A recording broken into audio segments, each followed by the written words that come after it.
Hey guys, അപ്പോൾ ഇതാണ് നമ്മുടെ ഐക്യു നിയോ 10 30K ബഡ്ജറ്റ് വാങ്ങാൻ പറ്റുന്ന ഒരു ബെസ്റ്റ് ഓൾറൗണ്ടർ ഫോണാണ് കേട്ടോ.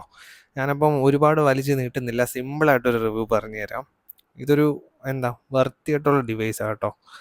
കാരണം എന്താണെന്ന് വെച്ചാൽ പെർഫോമൻസ് വൈസ് ആയാലും അല്ലെങ്കിൽ ഒരു ക്യാമറ സെൻട്രിക് രീതിയിലായാലും എല്ലാത്തിനും കൂടെ പറ്റിയൊരു ഓൾറൗണ്ടർന്ന് ഉള്ള ടാഗ് കൊടുക്കാൻ പറ്റുന്ന ഒരു ഫോൺ തന്നെയാണ് കേട്ടോ. ഒരുപാട് നെഗറ്റീവ്സ് കണ്ടിട്ടുണ്ടായിരുന്നു, പക്ഷെ അങ്ങനെ പറയത്തക്ക നെഗറ്റീവ് ഇല്ല. ഒരു നെഗറ്റീവ് ഞാൻ സ്പോട്ട് ചെയ്താൽ ഞാൻ ലാസ്റ്റ് പറഞ്ഞുതരാം കേട്ടോ. എന്തായാലും പെർഫോമൻസ് ഐ ഡി വരുമ്പോഴേക്കും നമുക്ക് പിന്നെ നോക്കേണ്ട കാര്യമില്ല, കാരണം സ്നാപ്ഡ്രാഗണിൻ്റെ ചിപ്സെറ്റ് ആയതുകൊണ്ട് ആ ഒരു രീതിയിലുള്ള പെർഫോമൻസ് തന്നെ കിട്ടുന്നുണ്ട്.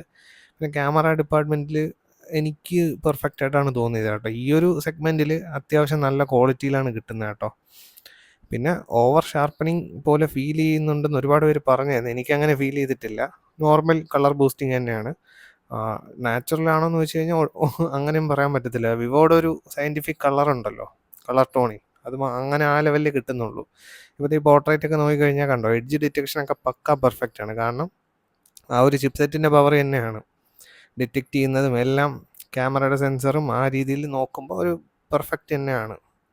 ഞാൻ ഓവറോൾ സാറ്റിസ്ഫൈഡ് ആണ് ഗൈസ്. എനിക്ക് കംപ്ലീറ്റ്ലി കിടിലമാണോ എന്ന് ചോദിച്ചു കഴിഞ്ഞാൽ ഈ പ്രൈസ് റേഞ്ചിന് ഓക്കെ ആണ്. പിന്നെ നോർമലി ഉള്ള AI ഫീച്ചേഴ്സും കാര്യങ്ങളൊക്കെ ഇതിൽ അവൈലബിൾ ആണ്.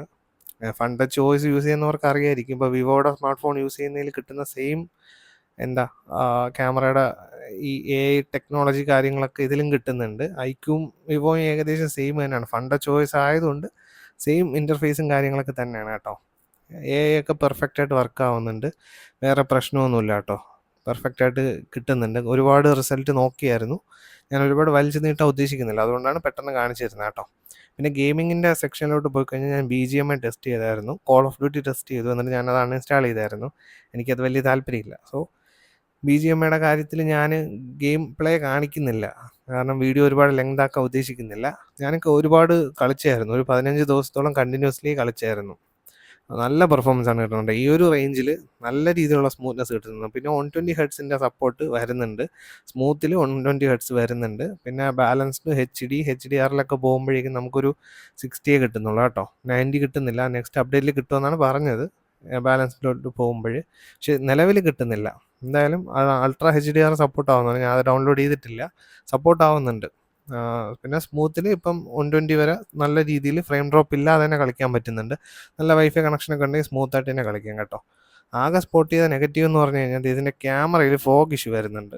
അത് സർവീസ് സെൻ്ററിൽ പോയി കഴിഞ്ഞാൽ ഫോൺ റീപ്ലേസ് ചെയ്ത് തരും. അല്ലാത്ത പക്ഷം ഒരു ബെറ്റർ ഫോണാണ് കേട്ടോ.